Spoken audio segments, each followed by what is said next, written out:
Assalamualaikum warahmatullahi wabarakatuh. Ada 10 macam akan membuat hidup kita ini tentram dan berkah.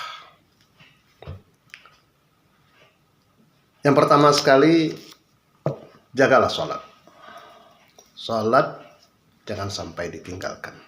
Dalam keadaan bagaimanapun, situasi bagaimanapun, sholat 5 kali dalam sehari 1 malam jangan sampai ditinggalkan. Dan apalagi ditambah dengan sholat-sholat sunat, sholat malam, sholat duha, karena sholat merupakan kunci ibadah. Akan diterimanya amal-amal kita yang lain kalau sholat kita kerjakan. Maka itu yang pertama, jangan sampai ditinggalkan sholat dengan penuh kekhusyukan. Kemudian yang kedua, perbanyak silaturahim. Berjumpa dengan kawan, dengan teman-teman, berkumpul, membicarakan yang positif. Ini juga akan membawakan ketentraman di jiwa kita tatkala kita bergaul, tatkala kita bersilaturahmi dengan kawan-kawan kita, dengan saudara-saudara kita, dengan famili kita.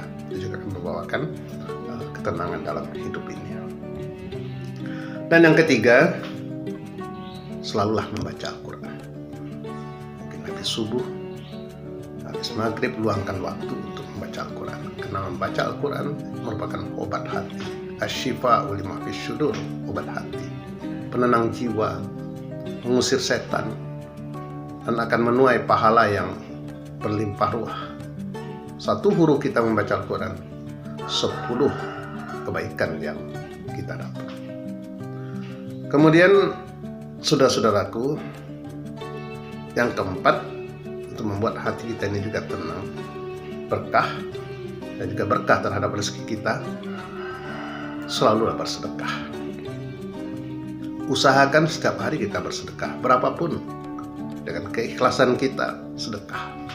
Karena banyak sekali hikmah yang terkandung dalam sedekah itu, akan terjauh dari akhir kehidupan yang su'ul khatimah, terhindar dari bermacam-macam bala, akan mempererat hubungan silaturahmi kita juga dengan kawan-kawan, dengan orang-orang yang kita beri sedekah, dan juga akan mendapatkan doa dari malaikat, yaitu malaikat akan mengatakan ganti harta sipulan yang dia keluarkan. Tentunya juga tanda rasa syukur kita, dan kita bersyukur kita mensedekahkan harta kita, yaitu Allah akan menambah semua, yaitu harta-harta yang sudah kita keluarkan. Selanjutnya yaitu perbanyak zikir. Zikir juga penenang jiwa kita.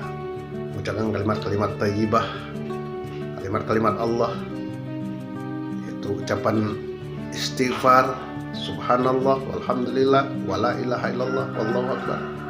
Bahkan dikatakan oleh Nabi, ringan di lidah, berat pada timbangan amal. 2 kalimat, ringan di lidah, berat pada timbangan amal.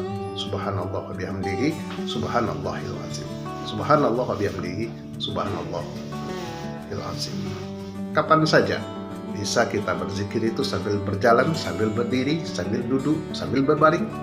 Qiyama wa qu'udan wa ala junubihim wa yatafakkarun. Sambil berdiri, sambil berbaring, sambil duduk, dan sambil berbaring. Selanjutnya, saudara-saudaraku, dan juga janganlah kita tidak taklim, selalu kita belajar. Karena ilmu sangat penting sekali dalam kehidupan. Dunia perlu ilmu, akhirat perlu ilmu. Ilmu kalau sudah dimiliki, dialah yang menjaga kita. Maka selalulah belajar dimanapun, mungkin di bangku sekolah, di masjid, di musola, bahkan di rumah kita dengan buku-buku yang banyak, dan juga lewat handphone kita, banyak kita jalan untuk belajar. Jadilah kita orang yang bisa mengajar, atau belajar, atau mendengar, jangan jadi orang keempat. Apa yang keempat? Fatahluk, kata Nabi, celaka. Mengajar tidak, belajar tidak, mendengar tidak, maka akan celaka. Kemudian jangan tinggalkan sholat duha dan sholat malam.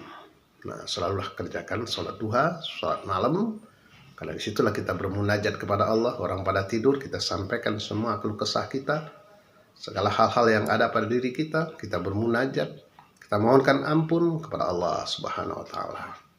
Selanjutnya, saudara-saudaraku, yaitu berbakti kepada kedua orang tua itu juga akan menenteramkan hati. Tapi kalau kita durhaka sama orang tua kita, maka itu akan membuatkan hati kita resah, gelisah, tidak akan tenang. Maka berbuat baiklah, berbaktilah kepada kedua orang tua. Paling tidak jangan kita membuat hati orang tua kita sedih, hati orang tua kita berduka, atau jangan sampai tersakitin oleh tingkah laku dan perbuatan dan juga perkataan kita. Bahkan dalam Al-Quran dikatakan fala taqul lahuma uff, mengatakan saja tidak boleh. Selanjutnya yang kesembilan, yaitu membuat hati kita tenang ini, jangan tumpukan segala masalah. Dalam hidup ini memang tidak ada kita yang tidak bermasalah, tetapi mari kita selalu berusaha menyelesaikan masalah-masalah yang ada pada diri kita. Insya Allah dengan sudah selesai akan membuat hati. Tapi kalau ditumpuk, ini belum selesai, ada masalah baru, ada masalah ini, ditumpuk-tumpuk tidak diselesaikan, maka itu akan membuat hati kita resah dan gelisah. Tidak akan tentram, tidak akan tenang. Dan yang terakhir, jauhi perbuatan maksiat, perbuatan dosa. Karena perbuatan maksiat, perbuatan dosa akan meresah, gelisahkan hati kita. Tatkala kita berbuat salah, berbuat dosa, itu akan membuat hati kita akan merasa resah dan gelisah, tidak akan tenang. Tapi kalau kita sudah terjauh dari dosa, terjauh dari bermaksiat, insya Allah hati kita akan tenang. Demikian, mudah-mudahan manfaat. Assalamualaikum warahmatullahi wabarakatuh.